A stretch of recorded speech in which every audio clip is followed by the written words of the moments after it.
அனைவருக்கும் வணக்கம். இந்த 2025ல செப்டம்பர் மந்த் நம்மளுடைய ராசி மற்றும் நம்மளுடைய லக்னத்துக்கு எப்படி இருக்கு அப்படிங்கறத இப்ப நம்ம டீடைலா கிளியரா பார்க்கலாம். வீடியோவை ஸ்டார்ட் பண்றதுக்கு முன்னாடி நீங்க நம்ம சேனலை சப்ஸ்கிரைப் பண்ணாம இருந்தீங்கன்னா மறக்காம சப்ஸ்கிரைப் பண்ணிக்கோங்க. அப்படியே பக்கத்தில் இருக்க பெல் சிம்பிளை கிளிக் பண்ணிக்கோங்க. அப்பதான் நாங்க போடுற இது போல யூஸ்ஃபுல்லான வீடியோக்கள் உங்களுக்கு உடனுக்குடனே நோட்டிபிகேஷனாக கிடைக்கும்.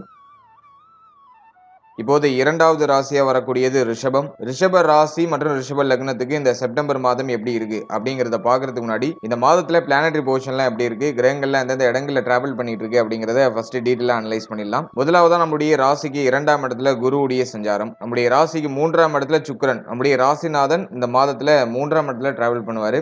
அடுத்தது 4ஆம் இடத்துல சூரியன் புதன் கேதுவுடைய காம்பினேஷன் அப்படிங்கிறது வருது. இதுல சூரியன் ஆட்சியா 4ஆம் இடத்துல இருப்பாரு. அடுத்தது 5ஆம் இடத்துல செவ்வாயுடைய சஞ்சாரம், 10ஆம் இடம் அப்படின்னு சொல்லக்கூடிய ஜீவனஸ்தானத்துல ராகுடைய சஞ்சாரம் பிளஸ் 11ஆம் இடத்துல சனி பகவான் வக்ர நிலையில டிராவல் ஆயிட்டு இருக்காரு. அடுத்த இந்த மாதத்துல ஏதாச்சும் கிரக பயிற்சிகள் இருக்கா அப்படின்னு நம்ம பார்க்கும்போது கரெக்டா 16ஆம் தேதி மாதத்தோட செகண்ட் ஹாஃப்ல சூரிய பயிற்சி. சூரியன் நம்முடைய ராசிக்கு 4ஆம் இடத்துல இருந்து 5ஆம் இடத்துக்கு டிரான்சிட் ஆகிறாரு. அதே போல கரெக்டா 13ஆம் தேதியே செவ்வாய் பகவான் நம்முடைய ராசிக்கு 5ஆம் இடத்துல இருந்து 6ஆம் இடத்துக்கு டிரான்சிட் ஆகி ஸ்தான பல நிலையை அடைகிறாரு. மேலும் அதே 13ஆம் தேதியிலே புதனும் பயிற்சி ஆகிறாரு. புதன் நம்முடைய ராசிக்கு 4ஆம் இடத்துல இருந்து 5ஆம் இடத்துக்கு டிரான்சிட் ஆகி ஆட்சி உச்ச மூலதிரிகோண நிலையை அடைவாரு. அதே போல சுக்கிரன் கரெக்டா 14ஆம் தேதி அதாவது மாதத்தோட செகண்ட் ஹாஃப்ல நம்முடைய ராசிக்கு 3ஆம் இடத்துல இருந்து 4ஆம் இடத்துக்கு டிரான்சிட் ஆயிடுவாரு. மேலும் கேதுவோட கன்ஜெக்ஷன் ஆயிடுவாரு. சோ இதுதான் இந்த செப்டம்பர் மாதத்துக்கான கிரக அமைப்பு. இப்போ இந்த செப்டம்பர் மாத ராசி பலன்களை நம்ம டீடைலா கிளியரா பார்க்கலாம். முதலாவதா குரு 2ஆம் இடத்துல. இந்த மாதத்தை பொறுத்த வரைக்கும் குடும்பத்துல சில சுப மாற்றங்கள் சுப வளர்ச்சிக்கான அறிகுறிகள் எல்லாமே தென்படும். அதே மாதிரி தன குடும்ப வாக்குஸ்தானத்துல குரு பகவான் இருக்கிறது ஒரு வகையில நல்லது. குடும்பத்துல ஒரு சில முன்னேற்றங்கள் அப்படிங்கிறது தென்பட ஆரம்பிக்கும். இருப்பினும் குரு அஷ்டமாதிபதி அப்படிங்கிற ஒரு ரோலை பிளே பண்றதுனால அவர் 2ஆம் இடத்துல இருக்கிறதுனால குடும்பத்துல நிறைய சுமை அமைப்புகள் இருக்கும். கமிட்மெண்ட் நிறைய இருக்கும். ஃபேமிலியில ஒரு டாஸ்கா நீங்க கம்ப்ளீட் பண்ண வேண்டிய ஒரு சிச்சுவேஷன்ல இருப்பீங்க. குடும்பத்தை நிர்வகிக்கிறதுல ஒரு சில தடுமாற்றங்கள் இருக்கும். இதை ஃபர்ஸ்ட் பண்ணுவோமா இதை ஃபர்ஸ்ட் பண்ணுவோமா அப்படிங்கிற மாதிரியான ஒரு சில குழப்பங்கள் குடும்ப சூழ்நிலைக்குள்ள இருக்கிறதுக்கு வாய்ப்பு இருக்கு.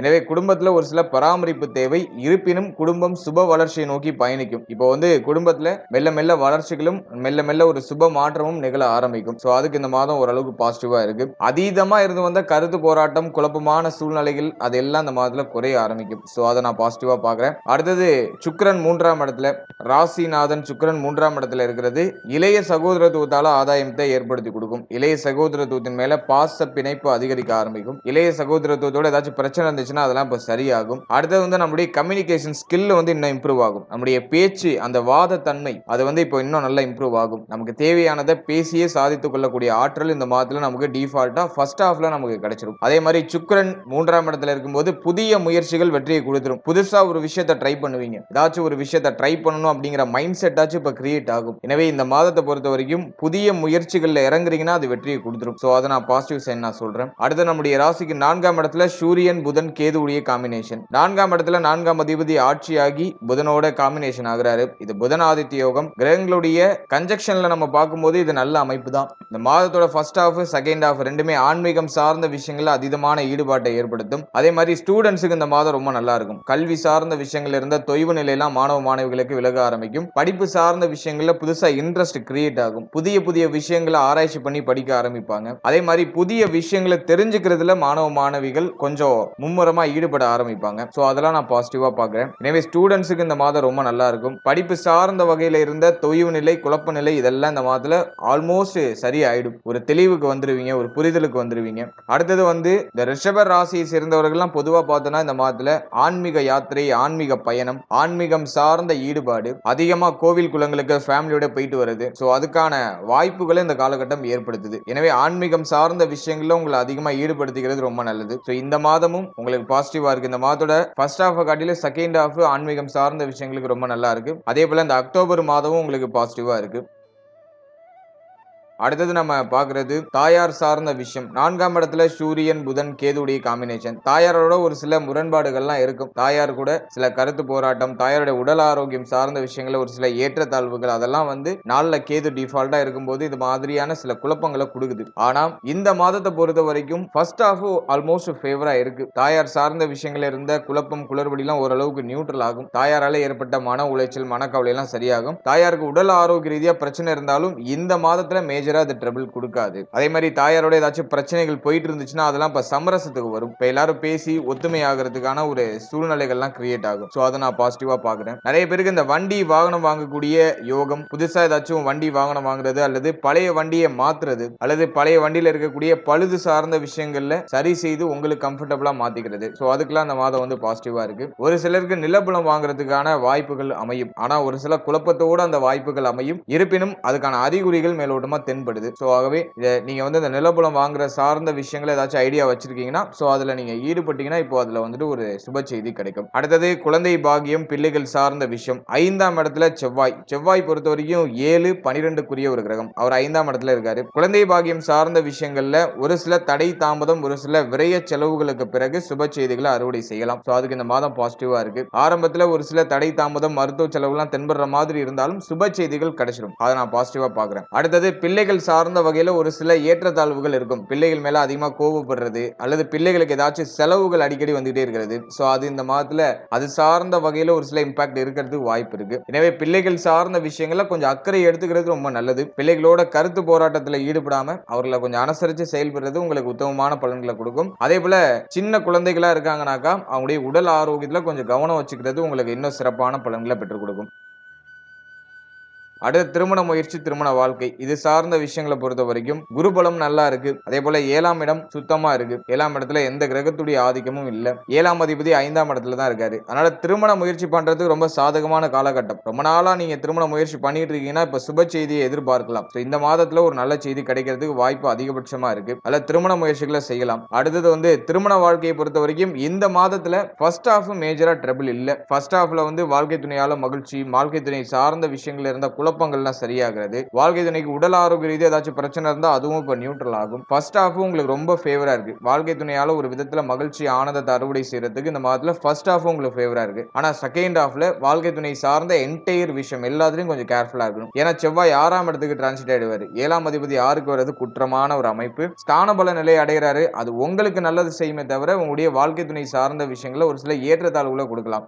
15ஆம் தேதிக்கு மேல கொஞ்சம் கவனமா இருக்கணும். அதே மாதிரி 15ஆம் தேதி வரைக்கும் வாழ்க்கை துணை சார்ந்த விஷயங்கள பெருசா எந்த ஒரு குறைபாடுகளோ பிரச்சனைகளோ இருக்காது. சோ அதை நான் பாசிட்டிவா பாக்குறேன். அடுத்தது நம்ம பாக்குறது தொழில், உத்தியோகம், பொருளாதாரம் இது சார்ந்த விஷயங்களை பொறுத்த வரைக்கும் 10ஆம் இடத்துல ராகு. நிறைய பேருக்கு தொழில், உத்தியோகம் சார்ந்த விஷயங்கள ஒரு மாதிரி பிரஷரான அமைப்பு இருக்கும். குரு பார்வையில் இருக்கிறதுனால அதை அப்படியே நகர்த்துறாங்க. எல்லாத்தையும் நகர்த்துறதுக்கான ஒரு பவர் கிடைக்குது. நிறைய பேருக்கு அடிக்கடி உத்தியோக மாற்றம் ஆயிட்டே இருக்கிறது. ஒரு இடத்துல நிலையா இருக்க முடியல. அடிக்கடி சேஞ்ச் ஆயிட்டே இருக்கும். தொழில் சேஞ்ச் ஆகுது. உத்தியோகம் சார்ந்த விஷயங்கள ஒரு மாதிரி பிரஷரான அமைப்பு இருக்கு. அதிகமா டியூட்டி பாக்குறோம்.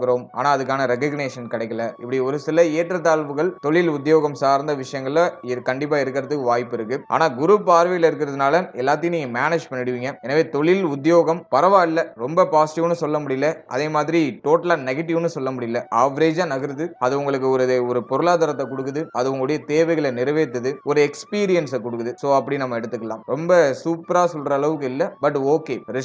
ரிஷபத்தை சேர்ந்தவங்களுக்கு வந்து உத்தியோகம் இல்லைன்னா உத்தியோக வாய்ப்புகள் கிடைச்சிடும். சோ அதை நான் ஒரு பாசிட்டிவ் சைன் சொல்றேன்.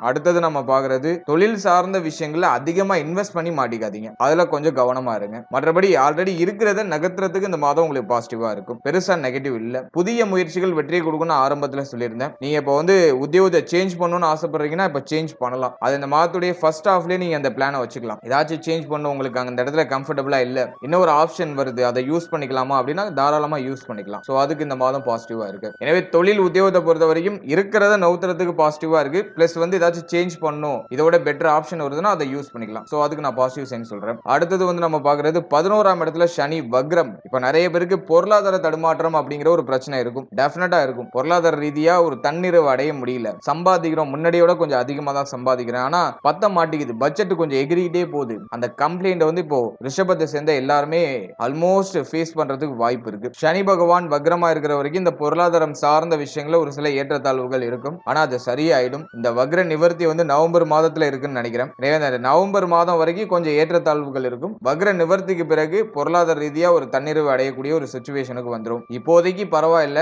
பட் இந்த நேரத்துல பொருளாதாரம் சார்ந்த விஷயங்களை கொஞ்சம் மேனேஜ்மெண்ட் அப்படிங்கிறது தேவை. கொஞ்சம் கண்ட்ரோல்டா நம்ம செலவுகளை செய்யறது ரொம்ப நல்லது. எடுத்தோம் கவிழ்த்தோம் அகலக்கால் வச்சு எதையும் மாட்டிக்க கூடாது. சோ அதை மட்டும் நீங்க மெயின்டைன் பண்ணிக்கிறது நல்லது. ஃபைனலா ஹெல்த், உடல் ஆரோக்கியம் சார்ந்த விஷயங்களை பொறுத்த வரைக்கும் இந்த மாதத்துல கோப எண்ணங்கள் அதிகமா வரதுக்கு வாய்ப்பு இருக்கு. உங்களுடைய கோப உணர்ச்சிகளை கொஞ்சம் கண்ட்ரோல் பண்ணிக்கணும். அதே மாதிரி அதிகமா உணர்ச்சி வசப்படுறதுக்கு வாய்ப்பு இருக்கு. சோ அதை நம்ம கொஞ்சம் நியூட்ரல் பண்ணிக்கிறது நல்லது. அடுத்தது நம்ம முக்கியமா பாக்குறது நம்முடைய மார்பக பகுதி, இதயம் சம்பந்தப்பட்ட விஷயம், இந்த படபடப்பு, பிரஷர், இது சார்ந்த விஷயங்கள்ல கொஞ்சம் கவனமா இருக்கணும். அடுத்து சூரியன் நமக்கு ஆட்சியா இருக்கிறதுனால உஷ்ணம் சம்பந்தமான பிரச்சனைகள் ஏதாச்சும் வரது வாய்ப்பு இருக்கு. சோ அதை நம்ம கொஞ்சம் கண்ட்ரோல்டா பாத்துக்கிறது நல்லது. மற்றபடி மேஜரா எந்த ட்ரபிளும் இல்ல. காரசாரமான உணவுகளை கொஞ்சம் கம்மி பண்ணிக்கோங்க. அதிகமா வெளியிடங்கள்ல சாப்பிடாம வீட்டுல அதிகமா சாப்பிடுறதுக்கு ட்ரை பண்ணுங்க. ஹோம்மேட் ஃபுட்டா சாப்பிடுங்க. சோ அது இன்னும் உங்களுக்கு சிறப்பான பலன்களை கொடுக்கும். ஓவராலா இந்த செப்டம்பர் மந்த்தை பொறுத்த வரைக்கும் ரிஷப ராசி, ரிஷப லக்னத்துக்கு பரவாயில்ல, நல்லா பாசிட்டிவான ரிசல்ட் தான் இருக்கு. உடைய முயற்சிகளை தொடரலாம். உடைய முயற்சிகளுக்கு நல்ல ரிசல்ட் கிடைக்கும். சோ அதுக்கு நான் அந்த மாதத்தை பாசிட்டிவா பாக்குறேன். வாழ்க்கை துணை, பிள்ளைகள் சம்பந்தப்பட்ட விஷயம், குடும்பம் சார்ந்த விஷயம், இதுல கொஞ்சம் அக்கறை தேவை. அது மட்டும் நம்ம மேனேஜ் பண்றோம்னா இந்த மாதம் நமக்கு பாசிட்டிவாவே அமையும். வாழ்த்துக்கள். இப்போ நீங்க இது வரைக்கும் பார்த்த அந்த பொது பலன்கள் அப்படிங்கிறது ஒரு கோச்சார பலன்கள் தான். இது உங்களுடைய ஜனனகால ஜாதகத்துல நடக்கக்கூடிய தசா புக்தி அந்தரம் பிளஸ் உங்களுடைய ஜனனகால ஜாதகத்துல இருக்கக்கூடிய அந்த பிளானட்டரி பொசிஷன், இதை பொறுத்து ஒரு சில ஏற்றத்தாழ்வுகளை சந்திக்கும். எனவே 100% பிரிடிக்ஷன் எடுக்கிறதுக்கு உங்களுடைய ஜனனகால ஜாதகத்தை ஆய்வு பண்றது நல்லது. உங்களுக்கு இப்போ என்ன தசா புக்தி நடந்துட்டு இருக்கு, அது யோக தசையா அவயோக தசையா? யோக தசையா இருந்துச்சுன்னா அந்த 7.5 சனி பிளஸ் வந்து இந்த நெகட்டிவான இன்ஃபுளுன்ஸ் பண்ணக்கூடிய இந்த கோச்சார கிரகங்களுடைய பாதிப்பு உங்களுக்கு பெரிய அளவுல இருக்காது. அதுவே அவயோக தசையா இருந்துச்சுன்னா அந்த கோச்சாரத்துல சொல்லப்பட்டிருக்க அந்த நெகட்டிவான இன்ஃப்ளூயன்ஸ் உங்களுக்கு அதிகமா இருக்கும். இதுதான் பாயிண்ட். அல்ல உங்களுக்கு நடக்கிறது யோக தசையா அவயோக தசையா, இந்த கோச்சாரம் உங்களுக்கு எவ்வளவு பர்சன்டேஜ் வந்து உங்களுக்கு இம்பாக்ட் பண்ணும் அப்படிங்கறத உடைய தசாபுக்தி அந்தரம் பிளஸ் உங்களுடைய ஜாதகத்துல சனி எந்த இடத்துல போஷன் ஆயிருக்காரு பிளஸ் வந்து மற்ற கிரகங்கள்ல எந்தெந்த இடங்கள்ல போஷன் ஆயிருக்கு அதை பொறுத்து ஒரு சில ஏற்றத்தாழ்வுகளை சந்திக்கும். எனவே உங்க ஜனனகால ஜாதகத்தை கொஞ்சம் அண்டர்ஸ்டாண்ட் பண்ணிட்டு இந்த கோச்சாரத்தை நீங்க எடுத்து சூப்பர் கம்போஸ் பண்ணும்போது உங்களுக்கு ஒரு தெளிவு, இன்னும் கொஞ்சம் அதிகமான புரிதல் அப்படிங்கிறது கிடைக்கும். எனவே உங்களுடைய ஜனனகால ஜாதகத்தை உங்களுடைய குடும்ப ஜோதிடத்தை கொடுத்து ஒரு வாட்டி ரீட் பண்ணிட்டு கோச்சாரத்தை நீங்க எடுத்து சூப்பர் கம்போஸ் பண்ணுங்க. அது இன்னும் உங்களுக்கு வந்து தெளிவான ஒரு மனநிலையை கொடுக்கும். மேலும் நம்முடைய சேனல்ல இதுக்கு முன்னாடி ஒரு லக்னம், ஒரு ராசி, ஒரு நட்சத்திரம், இது எல்லாத்துக்கும் ஜெனரல் பிரிடிக்ஷன் அப்படிங்கிற ஒரு செக்மெண்ட்ல வாழ்க்கை பலனை நம்ம டீடைலா எக்ஸ்பிளைன் பண்ணி ரிலீஸ் பண்ணிருக்கோம். அந்த பதிவுலாம் நீங்க பார்க்காம இருந்தீங்கன்னா மறக்காம செக் பண்ணி பாருங்க. அதை பார்க்கும்போது உங்களை பற்றிய உங்களுடைய வாழ்க்கை பற்றிய ஒரு தெளிவு, ஒரு புரிதல் உங்களுக்கு கிடைக்கும். மேலும் நம்முடைய சேனல்ல கோச்சார பொது பலன்கள்லாம் டீடைலா எக்ஸ்பிளைன் பண்ணி ரிலீஸ் பண்ணிட்டு வரோம். குரு பயிற்சி, சனி பயிற்சி, ராகு கேது பயிற்சி, அப்கமிங்ல இருக்கக்கூடிய இந்த குரு வக்ர பயிற்சி பிளஸ் வந்து சனி வக்ர நிவர்த்தி பலன், இதெல்லாம் அப்கமிங்ல நம்ம ப்ரிப்பேர் பண்ணிட்டு இருக்கோம். அதெல்லாம் உங்களுக்கு அடுத்தடுத்து ரிலீஸ் ஆகும். எனவே அந்த பதிவுகள்லாம் உங்களுக்கு வந்து சேரணும்னு ஆசைப்பட்டீங்கன்னா இந்த சேனலை மறக்காம சப்ஸ்கிரைப் பண்ணிக்கோங்க. மேலும் இந்த பதிவு பற்றிய ஃபீட்பேக்லாம் என்ன அப்படிங்கறத கமெண்ட் செக்ஷன்ல சொல்லுங்க. அடுத்தது உங்களுக்கு என்னென்ன காம்பினேஷன்ஸ்ல வீடியோஸ் கொடுக்க முடியும் அப்படிங்கறத நாங்களும் இன்னும் ரிசர்ச் பண்ணி ஒரு பெஸ்டான சர்வீஸ் உங்களுக்கு கொடுக்கறது நாங்க ட்ரை பண்றோம். And finally very limited time, so be cool, stay happy, stay healthy and enjoy. வாழ்த்துக்கள். நன்றி.